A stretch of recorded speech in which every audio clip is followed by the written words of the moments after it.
Hello, everybody. It is I, Giant NG. That echo feature is so cool, isn't it? Anyways, symbolism, Star Wars. There's a lot of it. Some of these things, I don't know if they're symbolism, but I'm gonna put them in anyways because I really like them. Hope you enjoyed today's episode of Star Wars Nerds and Geeks. So, the first thing I wanted to talk about is color. Color plays a big role in symbolism, not only in Star Wars, but in many movies and TV shows. So, in Star Wars specifically, I wanted to talk about the color of clothes that people wear. The color of clothes on someone can tell you a lot about the person in Star Wars, not necessarily because people who wear certain colors have a certain personality, but more because the directors or the writers or the costume makers will give characters certain colored clothes to symbolize something going on in their mind as like a writing trick. So the symbolism I wanted to talk about is the color of robes that Jedi and Sith wear. See, Jedi, the good guys, the light side, they generally wear white and brown robes. And then vice versa, the Sith, the dark side, the evil, the bad, they generally wear black and sometimes red robes. So that kind of gives you an insight on like if someone's leaning towards the light side or the dark side just by looking at the robes they wear. Let's look at some examples of this. Anakin Skywalker. Episode 1, he's wearing white robes to show you that he's a good guy. Episode 2, he still has kind of brownish robes, but they're really dark and have hints of black on them. To suggest that while he's still on the light side, he's thinking about the dark side and he's kind of toying with turning to it. And then we turn to episode 3 and we see that Anakin's wearing all black robes, which signifies how he has turned to the dark side. You can also see this in the sequel trilogy with Rey. Rey starts off by wearing kind of brownish robes to signify, well, she's a good girl. Then, in episode 8, she's wearing grayish robes to show how she may be on the light side, but she's toying with the idea of the dark side, how she's being tempted by the dark side.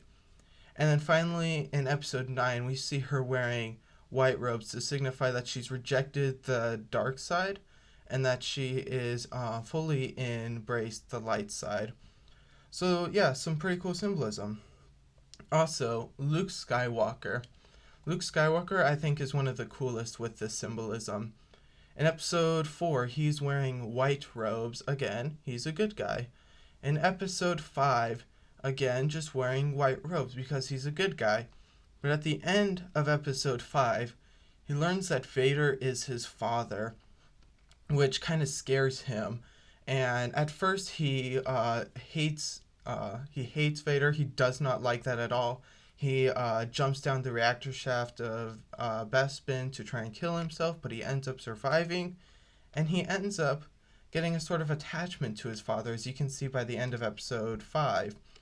And this attachment is shown in the next episode, episode 6, where he's wearing black robes to signify that Luke Skywalker is his father is turned to the dark side and is one of the most evilest persons in the galaxy. Is evilest a word? I don't know. But because his father is such an evil man, he's kind of toying with turning to the dark side, and he's pretty much embraced it. That's why he's wearing the black robes, and you can see all throughout the movie he's wearing black robes. But then we get to the end of episode 6, and as Luke is facing Vader, he ends up realizing that the dark side's not the path for him and that he needs to turn to the light side. So he rejects the dark side and he stops fighting, and through that Vader turns to the light side, and Luke has rejected the light side. And you can see that Luke has rejected the light side through his clothing, because where he was once wearing a black robe, you can see one of the flaps is loose, showing a little white flap to show that he's turned away from the dark side and is embracing the light side. So that's pretty fascinating, isn't it? And I just wanted to leave this part off with a question. If you guys have seen The Mandalorian, um, definitely, if you have not seen The Mandalorian, you might want to skip ahead to whatever I have, to like the timestamp I have on screen. Three, I'll just wait a few seconds. Two, one. Okay, if you're still here, I assume you've seen The Mandalorian. When Luke comes in The Mandalorian, he's wearing a black robe, which I find really interesting. Like, why is he wearing a black robe? What's the symbolism there? I haven't been able to figure it out. Is there not even symbolism there? Is that just a mistake? Is that what he's supposed to wear? Is this just something that I'm obsessing over that nobody else is? Some of you might have the answers out there. I'd love to hear what you think. Another quick piece of symbolism I wanted to talk about was between Luke and Vader again. As you can see in episode 6, when Luke is fighting Vader, he turns to the dark side for a minute, letting his hate control him as he starts hacking away at Vader. And then when he cuts off his hand, Luke he looks down at his own hand, and he realizes that he's turning into Vader. He cut off Vader's right hand, which is the same hand that Luke lost, and he realizes they both have the same hand. They both look the exact same.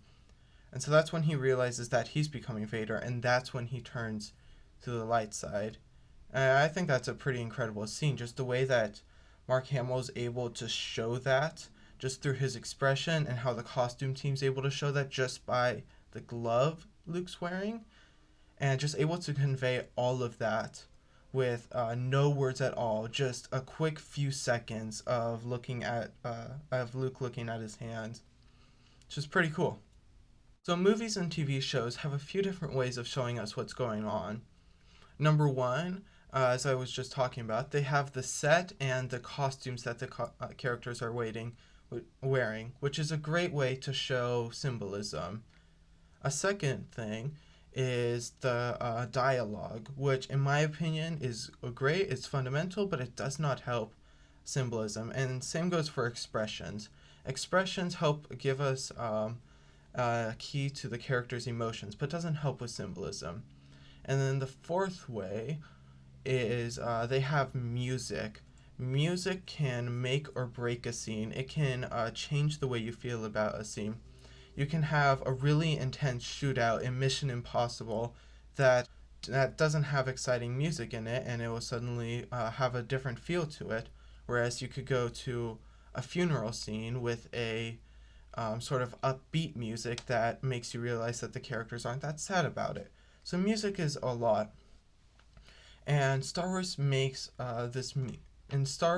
takes advantage of music. John Williams was a great conductor. He used a technique that I don't actually know the name of. If I can find it, I'll put it on screen. And I don't know if he was the first to use this, he was the first to make it popular, or if he was just one person that did this. But he essentially created themes for characters, in which he would create like music that would always tie to a certain character. That if you hear that music, you know the character's coming up.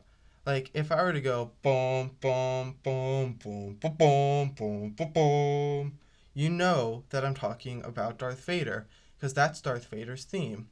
So John Williams created themes for every single character.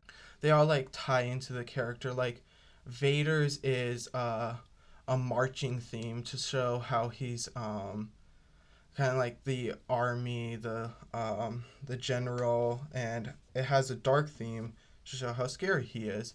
Princess Leia is light, upbeat, hopeful. The Emperor's is dark and mysterious and slow and a little scary, kind of.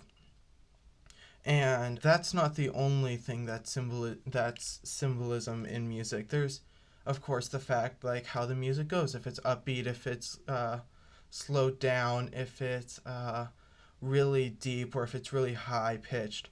But another thing that it does is there's actually sometimes ties between certain characters' themes. For example, I didn't find this, but I know a bunch of people had found this to speculate about Rey's parents. Rey's theme is, as a matter of fact, a sped up and a higher octave version of the Emperor's theme. I'm not exactly sure about that. I don't know too much about the finer aspects of music, so you have to find someone who knows more about that. But essentially, there's links between Rey's and Palpatine's theme music to show that they are linked, and in fact, they have a weird relationship where Palpatine's her grandfather, but I won't get into that. Anyways, music can link certain characters together, can show how they're similar, but also it can show how they're different. The Emperor's theme music is slow, dreary, mysterious, whereas Rey's is exciting and upbeat to show the intense differences between them. So, next, I don't actually know if this is a symbolism or not, but I'm going to talk about it because I think it's interesting. See, wars in Star Wars line up with a bunch of real world wars. That's a tongue twister. And there's probably a lot of wars that line up that I haven't talked about, and there's probably a lot more similarities than I could think of. But here's what I've got. So, first, the Clone Wars. The Clone Wars lines up with the American Civil War, as I talked about in this video, and that's for a couple reasons. I mean, it's a civil war. There were two sides. The Separatists left the Republic just as the Confederacy left the Union. Whole bunch of stuff. Second, we've got the Galactic Civil War. The Galactic Civil War is similar to the Revolutionary War, American Revolutionary War, and the World War II, because the Empire is kind of similar to the Nazis, at least in my opinion, but because of like their philosophies and the ruthlessness, like the Nazis were famous for the Holocaust, which was a anti-Jew thing, and the Empire is not famous for a specific event, but the Empire is famous for hating all non-humans. And then, of course, Hitler is kind of similar to Emperor Palpatine in some ways. And then it's also similar to the Revolutionary War in that the Empire is like the British Empire, though the British Empire wasn't necessarily like the Empire. It's more the fact that the American Revolution was a group of rebels fighting against a larger empire, and the Galactic Civil War is a group of rebels fighting against a larger empire. That's about where the similarities end, I think. And then finally, oh no, and then we got in episode 6 specifically, the Battle of Endor is kind of similar to the Vietnam War, with the Ewoks being the Viet Cong and the Empire being America, which is kind of an interesting political statement. And I think that's actually valid to think that there's similarities between the Vietnam War and the Battle of Endor, because George Lucas was, if I'm not wrong, he was anti-war in the 1960s. I'm pretty sure. And then finally, the sequels. I couldn't find terribly many similarities, but I do think that there's similarities between the First Order and the Nazis again, or maybe not the Nazis. I don't know exactly why they're familiar, but there's something about the First Order that seems familiar. I'm not sure if it's World War II, if it's the Nazis specifically, or if it's some other thing. But that's all the symbolism that I could find time for in this episode. So, hope you all enjoyed, and this is Star Wars Nerds and Geeks signing off. See you all next time.